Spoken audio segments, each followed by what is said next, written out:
A continuación, Psicolife.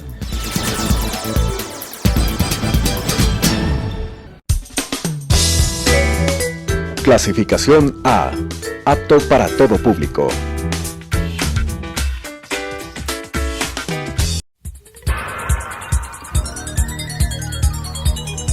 Las opiniones vertidas en este espacio por la producción y dirección del programa son de exclusiva responsabilidad de sus autores y de quienes intervienen en ellos.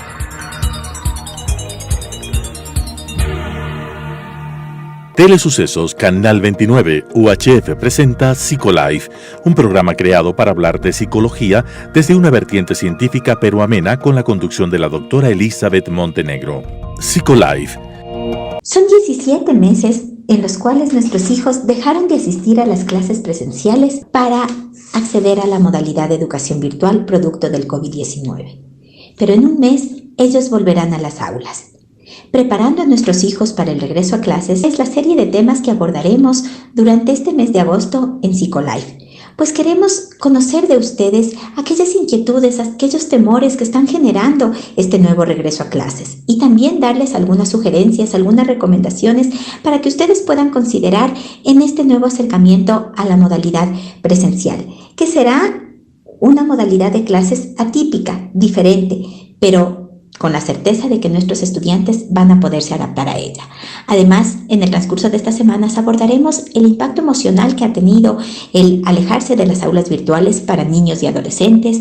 También abordaremos cómo esta situación ha impactado a los niños que presentan necesidades educativas especiales y cómo acompañarles también en este proceso. Y finalmente, tendremos algunas recomendaciones también desde la parte médica para que la adaptación y la preparación para el ingreso a clases sea de lo más exitoso. Bueno, queridos amigos de Telesucesos y del programa Psicolife, y estas vacaciones y este mes de agosto se nos pasó rapidito. Y ahora, justamente que hemos estado hablando sobre el regreso a clases, contamos con la distinguida presencia del doctor Ricardo Morales.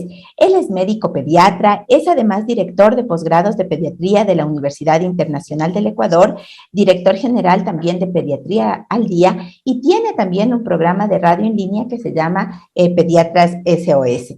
Y con él le hemos invitado el día de hoy para que hablemos sobre algunos aspectos que como papás nos preocupa referente al regreso a clases de los niños y de los jóvenes, tanto en la modalidad presencial que empezarán muchos de nuestros niños, como en la modalidad virtual. Y vamos a ir conversando sobre esos aspectos. Doctor, bienvenido a Psicolife y muchas gracias por haber aceptado nuestra invitación.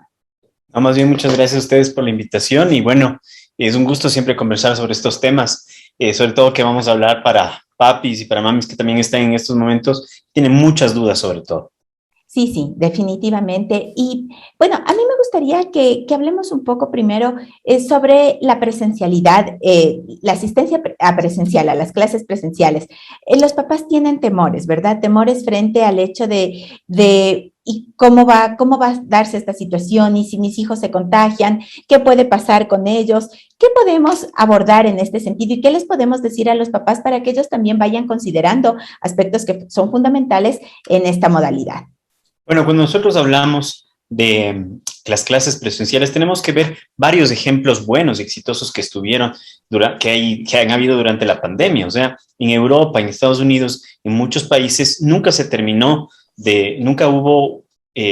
de estar en clases presenciales, sobre todo en Europa y en Estados Unidos. Desde más o menos mayo del 2020 comenzó la discusión acerca de cómo comenzar las clases presenciales. Y eso es una evaluación que se fue haciendo durante mucho tiempo, iniciando también con el ejemplo que tuvieron también en Asia, que fueron los primeros que tuvieron esta iniciativa de mantener la presencialidad en las clases.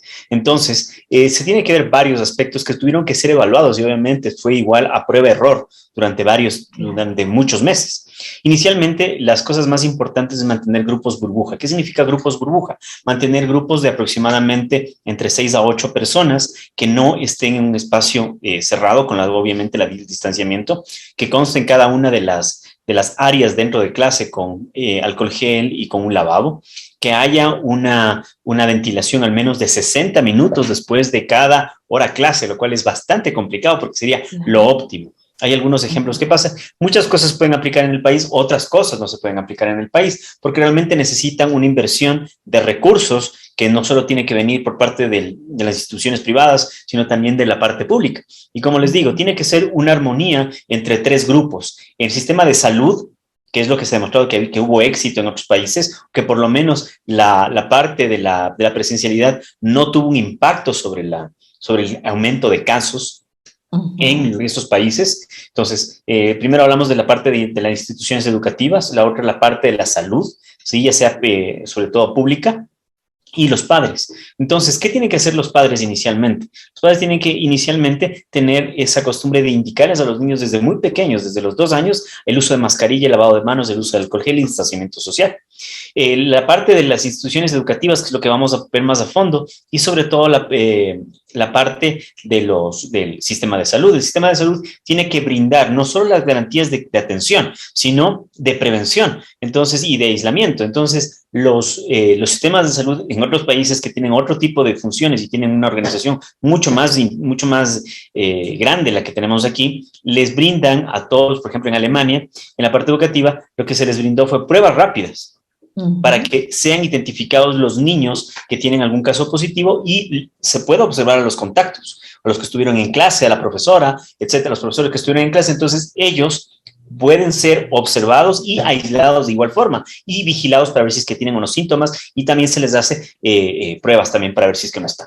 Entonces, eso es muy, muy importante. Además, en la parte educativa, como ya hablamos, la parte estructural, en la entrada y salida de clases, cuándo se va a dar, mantener en el menor tiempo posible, o sea, el menor tiempo posible a los niños, que no pase de 6 a 8, no pase de 5 a 6 horas. ¿Por qué? Porque si es que se mantienen con demasiado contacto, puede haber también contagios, y eso es una cosa muy importante. También eso incluye cambiar el esquema del sistema educativo. ¿Qué quiere decir eso? Que muchas de las clases van a tener que seguir siendo virtuales o con un nuevo enfoque, como proyectos científicos, experimentos, ese tipo de cosas que el niño puede hacerlo durante casa como un proyecto y que puede seguirse manteniendo. Y eso es muy importante. Con todo lo que usted nos menciona, bueno, primero acotar algo. En nuestro país y pocos en Latinoamérica han sido los países que han mantenido durante tanto tiempo la virtualidad en el sistema escolar, sobre todo de la infancia también, ¿no? Porque, bueno, en la universidad todavía muchos países se mantienen, pero en educación básica y el bachillerato es uno de los pocos países que se ha mantenido tantos meses, y que esto ha empezado a tener también una repercusión en los chicos, por un lado. Y por otro lado, mencionar y rescatar también algo que usted menciona en el sentido de cambiar esa concepción de clase. Definitivamente el COVID nos cambió como mundo, y también el sistema educativo no puede estar exento de eso. Entonces, esta modalidad de trabajar en proyectos, de trabajar tal vez en grupos pequeños, no solo pensando en esta clase magistral en el que teníamos a todos los chicos frente, tiene que irse haciendo parte del día a día, ya de la forma habitual de dar clases. Eso como unas consideraciones rápidas, ¿no es cierto?, dentro de la presencialidad. Ahora en la virtualidad, doctor, vamos observando también que los niños, sobre todo, empiezan ya a verse un grado de fatiga muy grande frente al estar a las pantallas. Su ritmo de aprendizaje no es el mismo, y empezamos a ver, por ejemplo, problemas visuales. Los problemas de atención aumentan cada vez más, y los papás, yo atiendo en la consulta, claro, obviamente desde la parte psicológica, y los papás me mencionan y me dicen, muchos de ellos dicen, no, yo quiero que sigan virtual este tiempo más con nosotros. ¿Cómo ir haciendo esos ajustes también que requieren estos pequeñitos que ahora también van a estar en la virtualidad casi por tercer año escolar consecutivo? Es bastante complejo por el hecho de que tenemos una situación difícil, se podría decir, porque los niños permanecen, o sea, en la parte de salud, el niño permanece con una ocupación como si fuese un oficinista, más o menos, y comienza a tener enfermedades ocupacionales como la que tendría una persona que está frente a un computador durante 8 horas, que no realmente son 8 horas, sino son más de 8 horas, ¿sí? Muchas veces los niños tienen que seguir haciendo las tareas, ¿sí? Muchas materias no se aplican para que se den en forma virtual, O sea, no es que yo le paso de forma virtual, no. O sea, tiene que tener otro enfoque. Muchos de los maestros no están relacionados con cómo enseñar de forma virtual, cómo mantener la atención de un niño, porque es diferente mantener la atención de un niño de forma presencial y mantener la atención de un niño de forma virtual, que es completamente distinto. Entonces, ahí es cuando llega el problema. Tenemos problemas visuales como las miopías, que quizás tengamos post pandemia una epidemia, se podría decir, de miopías graves y severas por el hecho de que los niños se encuentran en una visión a corta distancia y no pueden hacer la ejecución de una visión a larga distancia. Entonces, eso va a provocar mucha miopía y es una de las cosas que tenemos que tener mucha atención. Las enfermedades mentales que están disparando y que se van a seguir disparando, ansiedad, depresión, son niños que no tienen sociabilidad y que tenemos muchos problemas con ello. Obviamente, tenemos una variante Delta que es bastante agresiva, que es bastante contagiosa y que tenemos que sopesar eso, ¿sí? Hay muchas otras opciones. En lo personal, como padre, yo opté por el homeschooling, ¿sí? Donde nosotros tenemos otra opción de mantener la educación del niño, pero tratar de acoplarla a la parte que estamos viviendo actualmente, ¿sí? Es muy importante también que puedan verse otro tipo de posibilidades, no cerrarnos a las posibilidades. Hay niños que se adaptaron brutalmente a la parte virtual y les encanta y siguen y todo eso, y no hay ningún problema. Hay niños que no pueden hacerlo porque su enfoque, su forma de ver las cosas de aprendizaje y su inteligencia no van enfocados en esa parte. Hay muchos niños, sobre todo los niños que tienen inteligencia que es muy artística, que son muy manuales, y eso es un choque muy, muy duro para ellos. Entonces, esos niños comienzan a tener más problemas. El tema del sedentarismo, doctor, porque usted hablaba también de estas enfermedades ocupacionales, haciendo la analogía justamente a los oficinistas. ¿Cómo el sedentarismo ha impactado en la educación virtual en nuestros estudiantes? ¿Y qué podemos hacer ahora para tratar de equilibrar un poco esa situación y que no se siga dando esto, ¿no? Tenemos que considerar muchas cosas. O sea, la pandemia nos está haciendo considerar cosas que no teníamos en mente. Por ejemplo, perdón, los niños que son sedentarios, o sea, que se mantienen ahorita solo con pantallas, sin hacer actividad física, están teniendo problemas de sobrepeso y obesidad. El sobrepeso y la obesidad es uno de los factores más importantes para que un niño pueda ingresar a una terapia intensiva o que un niño llegue a una hospitalización o que necesite un ventilador o que necesite un ingreso hospitalario. Eso ya está descrito en un montón de estudios en Estados Unidos, sobre todo donde se investigó en un estudio grandísimo en Nueva York con 82 hospitales. Y se vio, o sea, no se podía identificar todavía cuáles eran por la poca cantidad de pacientes, cuáles eran los factores de riesgo que permitían que estos niños entren a una terapia intensiva, y ya se sabe actualmente. Entonces, sí es un poco complejo el asunto que estamos sopesando, ¿no? O sea, los contagios y todo eso, porque muchas veces el contagio, ahora salió un estudio del British Medical Journal, donde se encontró que los niños pequeños, muchos niños pequeños, tienden con la variante Delta a tener mucha más, o sea, pueden contagiar más a la gente en casa. Y eso es un problema también, porque muchos de ellos son pacientes de tercera edad o gente que todavía no está vacunada o gente que podría tener algún problema. Y estamos viendo que ya vamos a necesitar de la mayoría de vacunas 3 dosis, ¿ya?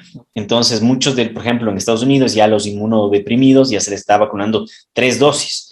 Entonces, mientras los niños todavía están sin vacuna, es otro problema, porque no sabemos cómo va a seguir evolucionando el virus, y eso realmente sí llega a dar muchas dudas a los padres.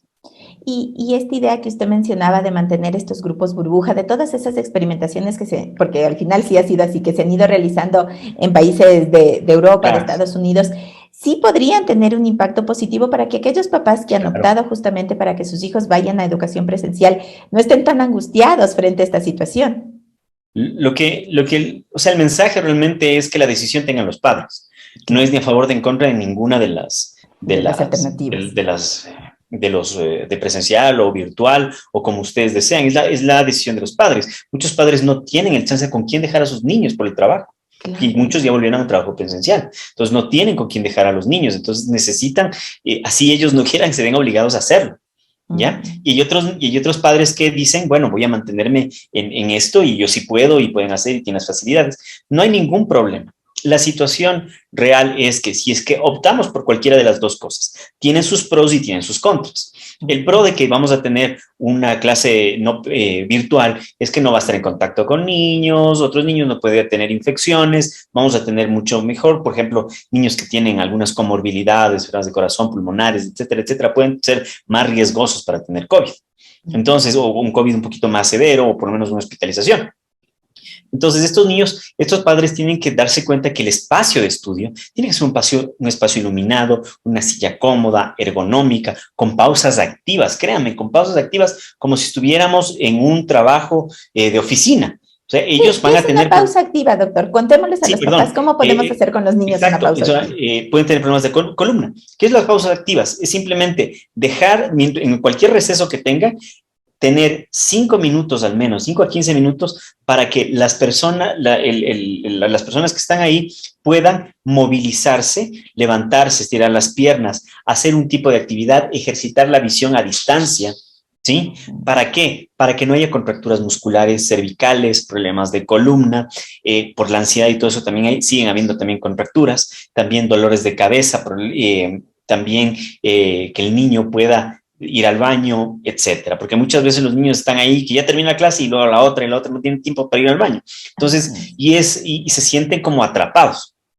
Entonces, siempre es importante que tengan pausas activas para que puedan tener estiramientos, no tengan problemas articulares, cervicales ni ninguna otra índole. ¿Qué otra cosa también? Es importante que también tengamos la cultura y más bien la costumbre de que los niños también tengan esos descansos para que puedan hacerlo. Igual en las instituciones, cuando hay un trabajo y todo eso, en la parte ocupacional se tiene que hacer eso. Mantener una buena iluminación, que la distancia sea adecuada, que, por ejemplo, el uso del mouse, que no tengan problemas también de túnel carpiano, que pueden llegar a tener, ¿sí? No porque sean niños o que sean adolescentes no tienen ese problema, sino porque pueden llegar a tener cualquiera de este tipo de problemas. Entonces, siempre tener todos esos cuidados también. Si es que vamos a la parte presencial, asegurarse que la institución nos esté brindando todas las garantías posibles para que puedan hacerlo, para que haya la mayor seguridad y que los padres estén confiados que está pasando eso. Además, educar al niño, y eso en todos los ámbitos, ya sea virtual o presencial. Todos los niños cuando salgan tienen que tener esa costumbre del autocuidado, uso de mascarilla, lavado de manos, uso de alcohol gel, y que tengamos ese tipo de costumbre, y eso esté en la cabecita de los niños, porque los niños, así sean pequeños, ellos cuidan de la familia. No, papá, no te lavaste, te olvidaste la mascarilla, por favor, mira esa persona que está sin mascarilla y no se puso bien. Ellos mismos se dan cuenta. Entonces, si es que nosotros no actuamos desde la parte de padres, no pedimos las garantías necesarias a la institución y mantenemos un contacto estrecho, ya sea con el pediatra del niño o también con las instituciones que puedan ver y garantizar que el niño tenga un acceso adecuado a la salud y además se puedan tener pruebas rápidas, que es una de las cosas, que es uno de los ejes, la vacunación y la detección, el testeo rápido. Y el testeo. ¿Por qué? Porque si testeamos rápido, podemos aislar al caso y este no va a contagiar. Y va a ser más fácil controlar. Más fácil y detectar a los próximos contagios. Por ejemplo, hubo un niño que tuvo COVID ahorita y los otros 6 o 8 niños van a estar avisados, los padres van a estar avisados y a los mínimos síntomas ya van a ir tempranamente, van a tener una atención temprana y van a esperar complicaciones. Si no, será una gripe, y puede pasar cualquier cosa. Entonces eso es muy, muy importante porque si no se aísla, entonces no tengan cuidado, entonces se aísla a los contactos, entonces estos niños no van a salir y van a contagiar o la familia no va a salir a contagiar. Aunque hay un estudio muy interesante en Australia donde obviamente, tenían todos los recursos, todas las situaciones para hacerlo, para hacer bien esto en la parte presencial, pero encontraron que realmente 2/3, ¿sí?, de los casos identificados, la gran mayoría de los 70-80% de los casos identificados estaban contagio fuera del colegio. Y que es usualmente donde se descuidan un poquito más, ¿no? Ahora, o sea, eso es lo que pasa. Entonces, imagínense. Doctor, y dos temas más que creo que son importantes abordar también. Primero, el tema de las vacunas para esta población, para este grupo de estudiantes, porque también escuchamos que tienen temor los papás, que se va acercando. Por ejemplo, ahora nos están diciendo, ¿verdad?, que para el mes de septiembre ya empezaría el proceso de vacunación para los chicos de 12 a 15 años.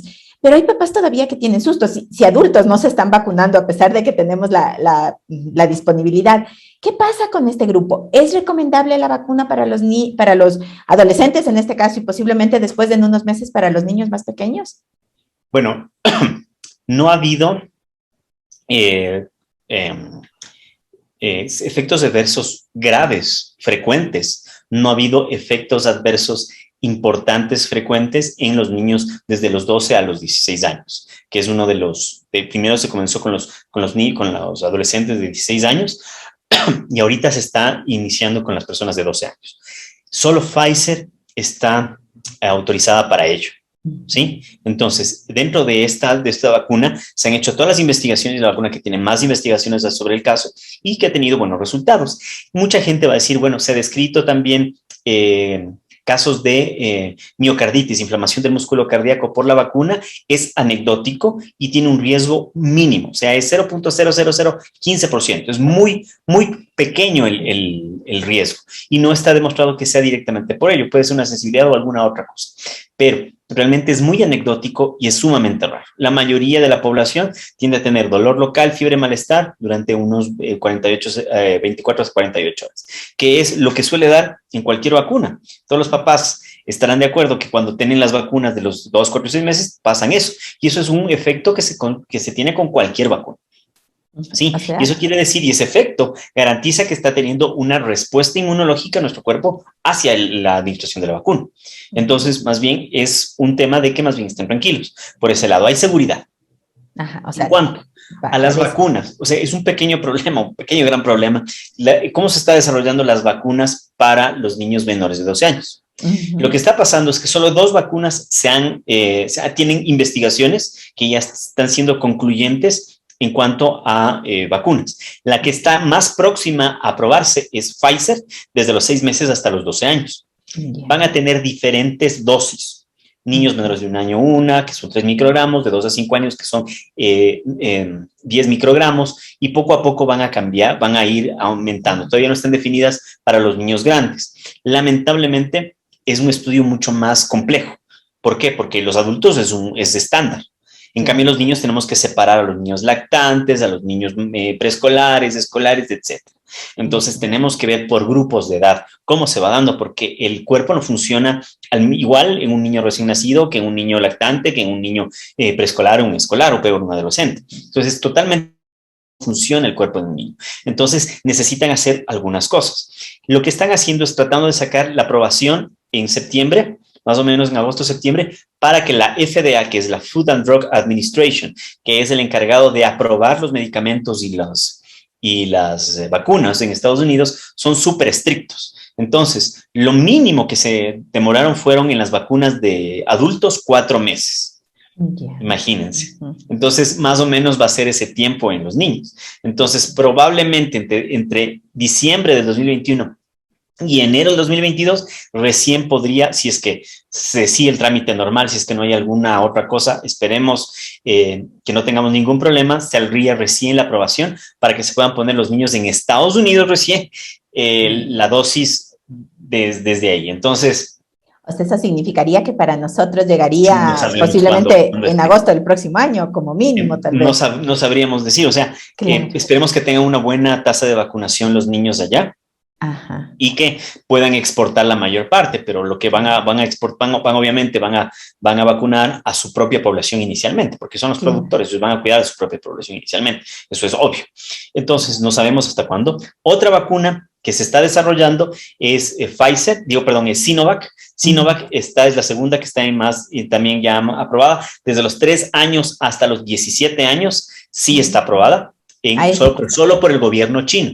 Todavía no está aprobado por la Organización Mundial de la Salud, ni la FDA, ni CDC, ni otras instancias superiores de aprobación. Entonces, todavía no podemos decir si estamos con toda la seguridad, o sea, tiene que tener esas garantías porque son importantes, lamentablemente. Sí, es unas garantías, o sea, a nivel mundial que nos pueden decir, bueno, esta vacuna no hay ningún problema. Y es mejor siempre que sea eso, no esperar a que tengamos problemas ni nada por el estilo. Entonces, ellos sí ya tienen la aprobación, pero todavía ni siquiera en China están vacunando a los niños desde los 3 años. Todavía no han puesto una fecha, no se ha visto resultados, todavía no sabemos mucho de ello. También que ellos son muy herméticos en cuanto a su comunicación acerca de su sistema de salud, etc. Entonces, sí, Sinovac sí tiene buenos estudios, sí hay buenos estudios que demuestran que tiene buena efectividad desde los 3 a los 17 años. No ha habido ningún problema, no ha habido ningún reclamo ni ningún efecto adverso grave. Eso afortunadamente. Otras que están en periodo de terminando sus estudios es Moderna, Johnson & Johnson y CanSino, que es la otra de Sinopharm, que es la casa farmacéutica que hace Sinovac, que es la que tiene una sola dosis. Entonces, y que están trayendo también al Ecuador, que también tiene buena efectividad, pero se está viendo cómo se puede hacer en los niños, porque en los niños no tenemos una dosis estándar, necesitamos verlo por peso. Entonces, el problema es que cualquier droga, cualquier fármaco, cualquier sustancia biológica se tiene que ver por el peso. No es lo mismo darle a un niño de 5 kilos que a un niño de 20 kilos, que a un niño de 30 kilos, etc. Ay, doctor, muchísimas gracias y creo que yo le decía antes de empezar la grabación del programa, el tiempo se vuela en televisión y nos quedaron tantas cosas más para seguir conversando, pero creo que con todo lo que usted nos ha mencionado, los papás van más tranquilos, más seguros. Considerar que esto es un trabajo, como usted bien decía, mancomunado. Es decir, la institución educativa, los padres y los estudiantes también son corresponsables en este proceso. El hecho de tener y de entender que tenemos que cuidarnos entre todos, que no es solo responsabilidad de un grupo, sino esta responsabilidad es de cada uno de nosotros por los seres que queremos, por nuestros seres que están alrededor. Si optamos como papás por la modalidad presencial o si optamos porque se mantengan en casa todavía, ya sea en homeschooling o en modalidad virtual, pero considerar también que hay aspectos de su salud física más allá del COVID que también tenemos que considerar y que tenemos que estar alerta como padres frente a estas condiciones para que el impacto no sea mayor, porque se van pasando los meses rápidamente, estos años escolares y ese impacto que va teniendo en la salud tanto emocional como física de nuestros hijos, también va pasando factura. Entonces, no olvidarnos esos aspectos, agradecerle, doctor, por habernos acompañado, por habernos regalado este espacio de su tiempo, invitarles a ustedes, amigos televidentes, a que nos observen semana a semana a través de Telesucesos, que nos sigan a través de nuestras redes sociales en Facebook y en Instagram, en Psicolife EC, y también pueden compartir este programa con otros papás que yo estoy seguro que van a estar muy interesados de observarlo a través de YouTube en Telesucesos Psicolife. Nos vemos la próxima semana. Las opiniones vertidas en este espacio por la producción y dirección del programa son de exclusiva responsabilidad de sus autores y de quienes intervienen en ellos.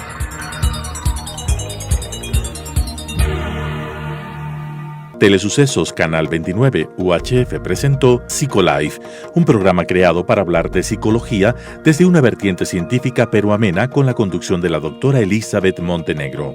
Psicolife